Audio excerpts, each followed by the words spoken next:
बिस्मिल्लाहिर्रहमानिर्रहीम। इसमें मोहम्मद इरफान अफजल और आप देख रहे हैं यूनिवर्सल वीज़ा गाइडेंस। मैं लेकर आता हूँ आपके तमाम इमिग्रेशन मसाइल का हल। जिन दोस्तों ने इस चैनल को सब्सक्राइब नहीं किया उनसे रिक्वेस्ट है कि चैनल को लाइक करें, सब्सक्राइब करें और शेयर करें ताकि हमारी कम्युनिटी में इजाफा हो।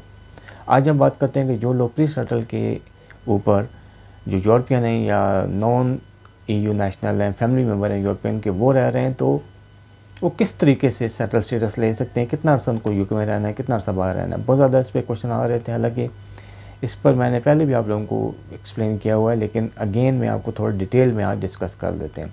तो जिस वक्त आपको प्री सेटल स्टेटस मिलता है, आपको यूके में रहना है, लगातार 5 साल पूरे करने हैं और उसके बाद आप सेटल स्टेटस के हकदार होते हैं।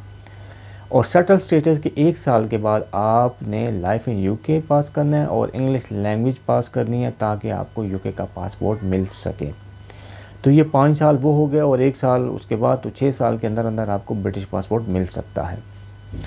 अब प्री सेटल के अंदर के ऊपर आप यूके से बाहर 2 साल रह सकते हैं लगातार, तो आपका स्टेटस ख़त्म नहीं होगा। जैसे ही 2 साल से अबव हो जाएंगे तो आपका स्टेटस ख़त्म हो जाएगा। आपको यूके में एंट्री ज़्यादातर चांसेस यही हैं कि आपको नहीं दी जाएगी और आपको कहा जाएगा कि आप नई दरख्वास्त डालें।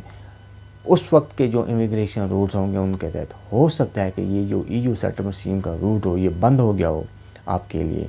लिहाजा आपने बहुत एहतियात करनी है।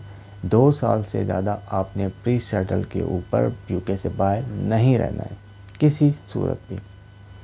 अब 1 साल में 6 महीने तक आप यूके से बाहर रह सकते हैं लगातार, कोई मसला नहीं होगा आपके लिए।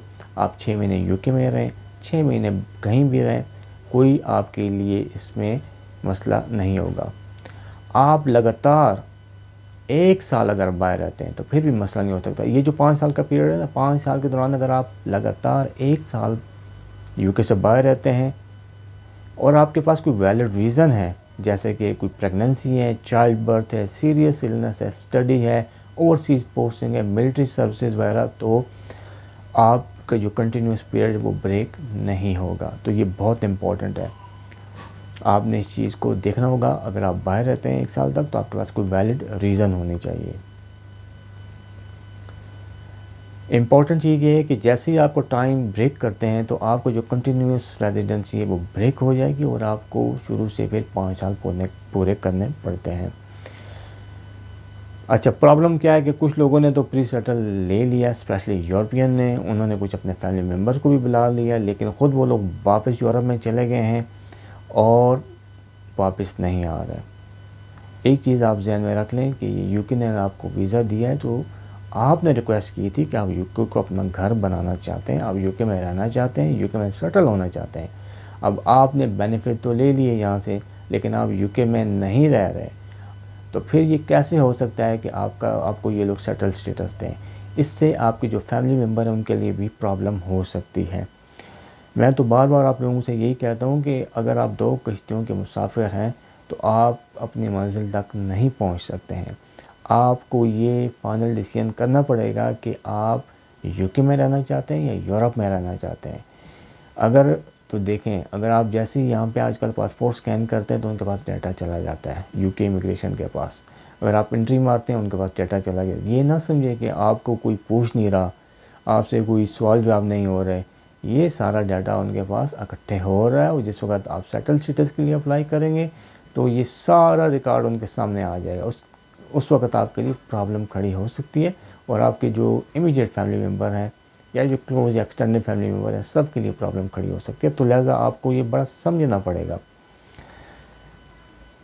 6 महीने से ज़्यादा आप रहेंगे, अगर आपके पास वैलिड रीज़न नहीं है तो फिर भी आपका सेटल स्टेटस ख़त्म हो सकता है। सेटल स्टेटस का मतलब क्या है? सेटल स्टेटस का मतलब ये होता है कि आपको यूके में इंडेफिनिट लीव टू रिमेन मिल जाता है। फिर आप कोई मसला नहीं, आप 5 साल यूके से बाहर हैं, कोई प्रॉब्लम नहीं हो सकता सेटल स्टेटस के ऊपर। लेकिन 5 साल से ज़्यादा आप रहेंगे तो आपका सेटल स्टेटस भी ख़त्म हो जाएगा। नॉर्मल सिचुएशन में अगर आप ब्रिटिश लॉ को देखें तो जिनके पास इंडेफिनिट लीव टू रिमेन है उनको 2 साल से ज़्यादा यूके से बाहर रहने की इजाज़त नहीं है, उनको दोबारा वीज़ा अप्लाई करना पड़ता है। तो अगर आप सोचें कि आपको इतनी फ्लेक्सिबिलिटी उन्होंने दी हुई है और आप फिर भी इस फ्लेक्सिबिलिटी को मज़ीद आप बढ़ाना चाहते हैं तो ये मेरा ख़्याल है थोड़ी सी नाइंसाफ़ी हो जाएगी। तो आप अपने सर्कमस्टांसेस को देखते हुए अपना फ़ैसला करें। आई होप आपको ये वीडियो पसंद आई होगी। अपना और अपने लोगों का बहुत ख्याल रखें और मेरे इस चैनल का भी थैंक यू।